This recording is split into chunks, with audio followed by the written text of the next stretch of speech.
are a lot of power stations on the market today, and they all claim that they're going to keep your refrigerator or your other appliance running for a certain amount of time during a power outage. But I wanted to see how close those claims actually come to reality and which ones are basically just marketing hype.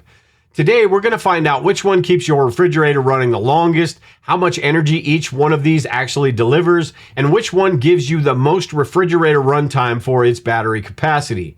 I tested each of these individually and then I ranked them from worst to best. And I have to admit, one of these completely surprised me.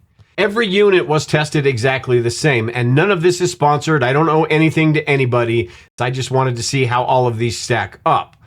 Now, before we get into the actual test, I want to talk about how I tested these real quick. Every power station and battery ran on the exact same refrigerator until it shut down. For the power stations, I used the manufacturer's advertised battery capacity. For the LFP batteries, I used the actual measured capacity because I was able to test these beforehand. Each test started with the battery or the power station at 100% charge, and I used the same kilowatt style meter for every test to measure how much energy the refrigerator consumed. And since refrigerators don't use the exact same amount of energy every day, I also calculated a normalized runtime, which is based on 65 watts average load, which is average for all of these power stations and batteries I tested. That way, everything can be compared on equal footing. And when the compressor kicks on in this refrigerator, it briefly goes up to about 500 watts or so, and then goes down to 100, 150 watts and cycles throughout the day. So this is a pretty average refrigerator in the average home. So with that, let's get to the first test here. And the first one, I tested the A-Free P180. The advertised capacity of this P180 is 1,024 watt hours. It has an AC output of 1,200 watts, and the P180 kept the refrigerator running for 11 hours and 27 minutes. The runtime claims on their website, they don't actually list that, and the delivered energy was 738 watt hours out of that 1,024. So the delivered capacity was about 72.1%, and the runtime per kilowatt hour was 11.18 hours. Next, I tested the A-Free P210, and the advertised capacity on this is 2,048 watt hours with an AC output of 2,400 watts. The P210 kept the refrigerator running for 20 hours and 11 minutes, and they claim on their website that it will run a 500-liter refrigerator for 2 days. That is about the size of this one, and you can see that claim is wrong.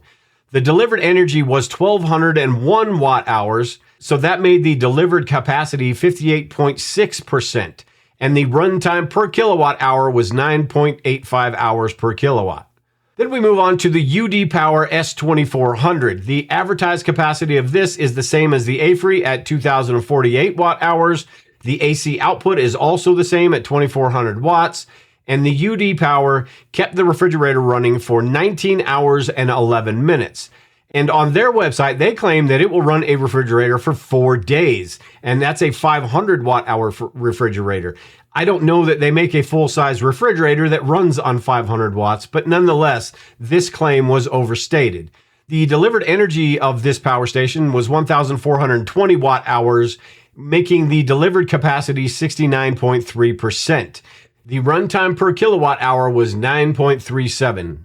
Then we move on to a little bit larger of a unit. This is the Jackery Home Power 3600 Plus.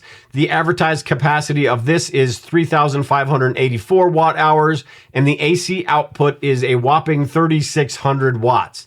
The Jackery Home Power kept the refrigerator running for 34 hours and 30 minutes, and the runtime claims on their website, which is a little weird, it said 18 hours, so that's less than what it actually does.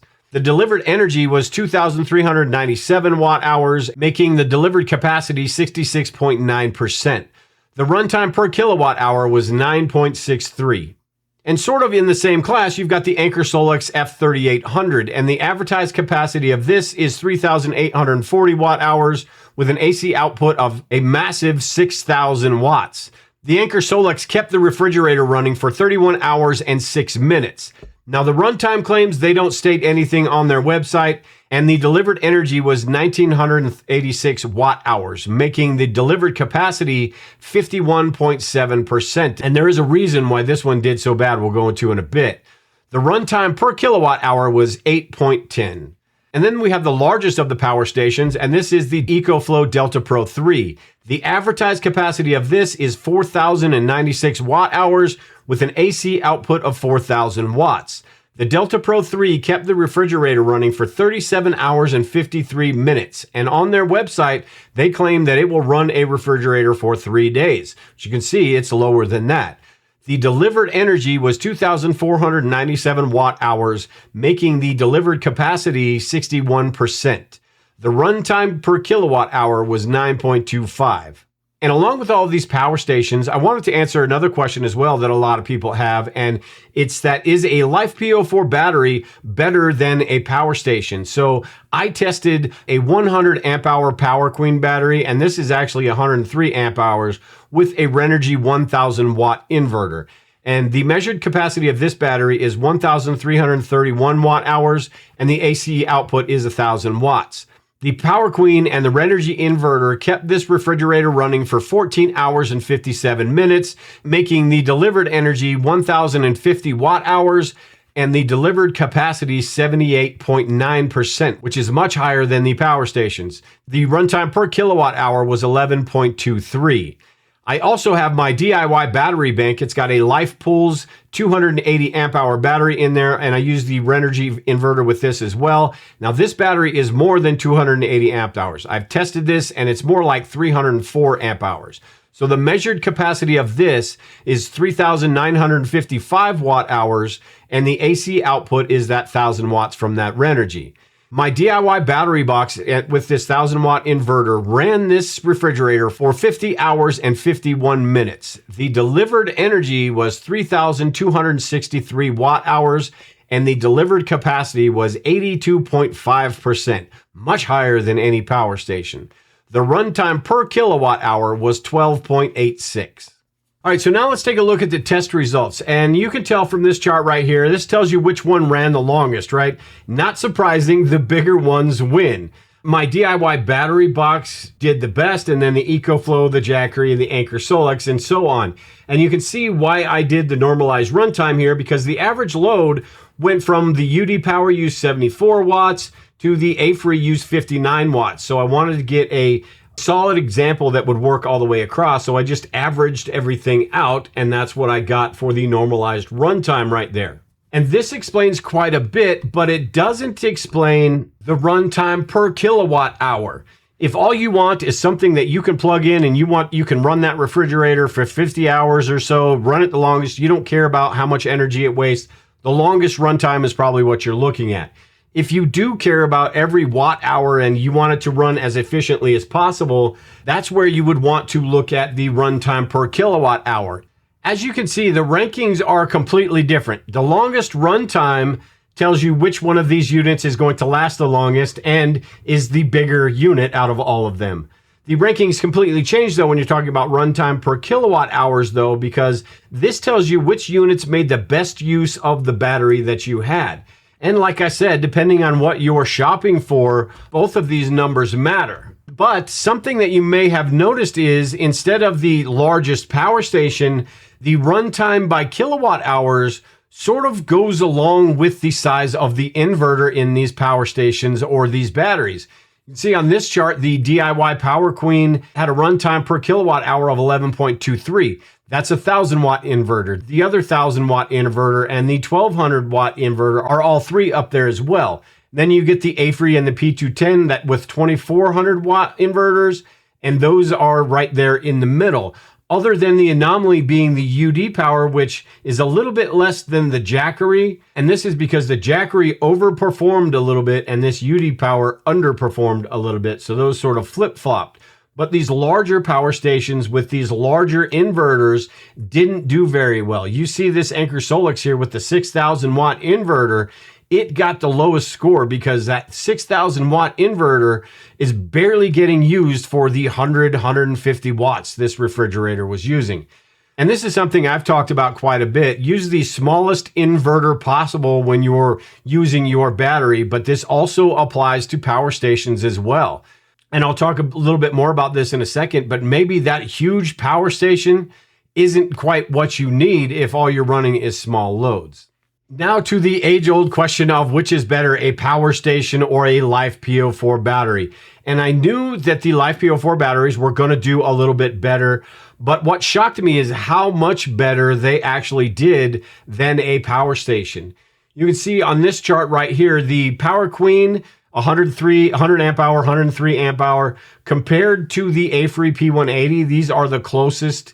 You can see the capacity delivered was 78.9% from this battery, and the power station got 72.1%. Now, when you look at the runtime per kilowatt hour, 11.23 and 11.18 seem the same, but this is why I use that normalized score, because while the Power Queen test was running, the refrigerator used about 70 watts, and with the P180, it was 64.5. So there's a big difference right there, which makes the P180 look a little bit better. Another example of this is on the other end of the spectrum, where we have my DIY battery bank compared to the EcoFlow Delta Pro 3. These are basically the same size, but there's one huge difference, and that is the AC output. This Renogy 1000 watt inverter compared to the 4000 watt inverter. And you can see the difference that makes in this chart. My battery box ran the refrigerator for 12 hours and 51 minutes, where this EcoFlow only ran it for 9 hours and 15 minutes. And that is directly correlated to the size of that inverter right there. But even if the inverter were the same, just like that A3 P180, the battery would still do better than the power station, because the battery, there's nothing that the battery has to run. It doesn't have to run the display. It doesn't have all the other electronics in there. It's just the battery and the inverter and the losses from that inverter. Or if you've got a charge controller or something else on there, it has those, but nothing close to what that power station has. So what does all of this mean? That's a lot of numbers I just threw out and a lot of different comparisons. And basically, you can't go by what the website states. You need to do your own testing and use your appliances, plug your refrigerator in, and see how long it's actually going to run. Your different appliances, your refrigerator is going to be different than my refrigerator. Something else it showed was there isn't much of a difference between these low-cost power stations and the premium ones. But, and this is a huge but, these tests have nothing to do with longevity. These rankings don't necessarily tell you which power station is going to last the longest over the years. This is simply how each unit performed today under the exact same refrigerator tests. As these power stations age, the results could change, or maybe they just break, right? The power stations break down on you, and that's where the lower cost ones could be an issue. Also, it confirmed what I thought, but it's a little bit better than I thought, that the simple LFP setups will always outperform the power stations and will probably be less expensive as well. And this doesn't mean that they're necessarily better either. It just depends on what you value. Do you want that plug and play power station where you don't have to worry about anything? It's nice and neat. You stuff it in a closet and you're good. Or is it a situation where every single watt hour matters and you want to maximize everything? Then a battery may be the best.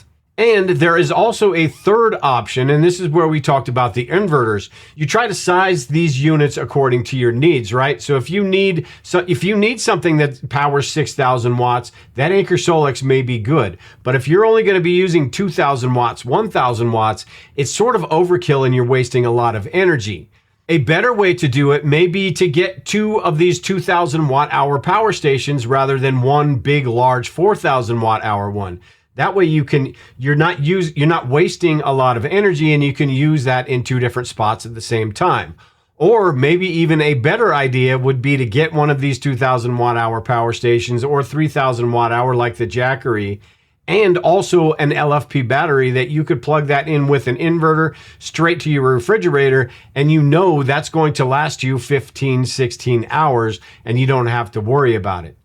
So these were interesting tests, and they basically sort of confirmed what I was thinking, but you also see how some of the power stations are a little bit better than others, and how those larger power stations are sort of overkill sometimes. At any rate, if you have any questions, any comments, anything I didn't answer in this, make sure and leave them in the comment section below. Any power stations that I review in the future, I'm going to run them through this same test and see how they stack up alongside these other ones as well. With that, I am done here today, everyone. Take care and prepare. We will talk to you all later.